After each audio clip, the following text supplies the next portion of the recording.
প্রথমে শুরু করছি আমরা ত্রিকোণমিতির 9.1 এই চ্যাপ্টার নিয়ে। তো এই চ্যাপ্টারের বেসিক এবং সূত্র সহ আজকে আমরা শিখব। তো বেসিকের যদি কথায় আসি তাহলে প্রথমে আমাদের শিখতে হবে যে একটা সমকোণী ত্রিভুজের কিভাবে তার বেসিকটা ক্লিয়ার রাখতে হবে সেটা। তো এটা একটা সমকোণী ত্রিভুজ, আর এই সমকোণী ত্রিভুজের তার বিপরীত পাশের যে বাহুটা সবসময় হবে অতিভুজ। কারণ সবসময় আমাদের মনে রাখতে হবে একটা সমকোণী ত্রিভুজের যে এই যে সমকোণ তার বিপরীত বাহু সবসময় অতিভুজ হবে। আর আমরা যদি একটা সমকোণী ত্রিভুজের এই সাইডে যদি কোণ ধরি বা এই সাইডে কোণ ধরি, তাহলে আমাদের দেখতে হবে যে যদি এই সাইডে কোণ ধরা হয় তাহলে এটাকে আমরা থিটা ধরব, আর এটাকে যদি আমরা এই কোণকে যদি থিটা ধরি তাহলে অতিভুজে বাদে কোণের সাথে যে বাহু থাকে সেটা হলো ভূমি। তাহলে আমাদের বুঝতে হবে এই বাহুটা হলো ভূমি, আর যে কোণটা আমরা থিটা ধরা হয়েছে আর এই কোণের বিপরীত বাহু সবসময় হবে লম্ব।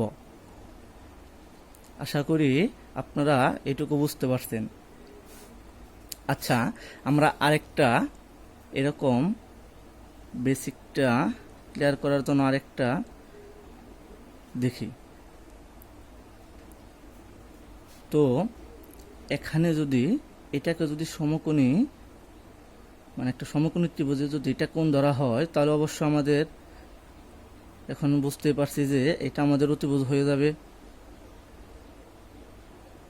এই বাহুটা। আর এটাকে যদি আমরা কোণ ধরা হয়, ধরলাম এটাকে থিটা কোণ, তাহলে এই অতিভুজ বাদে কোণের সাথে যে বাহু থাকে সেটা হলো ভূমি। তাহলে অবশ্যই এটা ভূমি হয়ে যাবে তখন। আর এই যে আমরা থিটা কোণ ধরলাম এটার বিপরীত বাহুটা হয়ে যাবে লম্ব। আশা করি এটা আপনারা সবাই বুঝতে পারছেন। এই জায়গায় আপনারা ইচ্ছা মন মতো আপনারা যে কোনো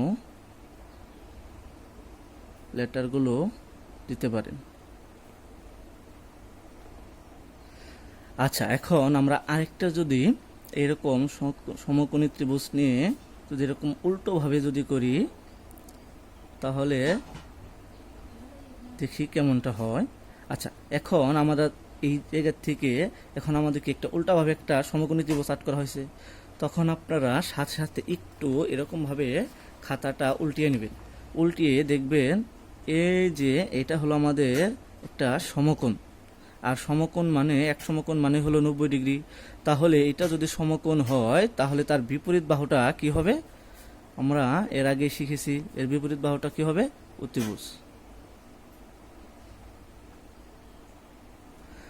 আর এখন ধরেন এটা যদি কোণ ধরা হয়, এটাকে যদি থিটা কোণ ধরা হয়, তাহলে এই যে অতিভুজ বাদে কোণের সাথে যে বাহু থাকে সেটা হলো ভূমি। ওকে, আর এই যে আমরা একটা থিটা কোণ ধরা হয়েছে এর বিপরীত বাহুটা হবে সবসময় লম্ব। আশা করি এটা বুঝতে পারছেন। আচ্ছা, এখন আমরা যদি এরকম চিত্র হুবহুব আরেকটা আর্ট করি, যেমন এরকমভাবে যদি আর্ট করা হয়, এখন দেখেন আপনার এদিক দিক তো অবশ্যই উল্টো লাগতেছে। তো কি করবেন, এরকম চিত্র থাকলে আপনারা একটু এভাবে ঘুরিয়ে নেবেন। নেওয়ার পর যদি ধরা হয় এটাকে যদি থিটা কোণ ধরা হয় তখন কি করবেন? তো আমরা তো জানি এটা একটা সমকোণ, এই সমকোণের বিপরীত বাহু অবশ্যই অতিভুজ হবে। আর এটাকে যেহেতু থিটা কোণ ধরা হয়েছে তাহলে অতিভুজ বাদে এই অতিভুজ বাদে কোণের সাথে যে বাহু থাকে সেটা হলো ভূমি। তাহলে এটা হবে কি? ভূমি। আর এই যে আমাদের থিটা কোণ ধরা হয়েছে এই কোণের বিপরীত বাহু সবসময় হবে লম্ব। আশা করি আপনারা এই বেসিকটা ক্লিয়ারভাবে বুঝতে পারছেন।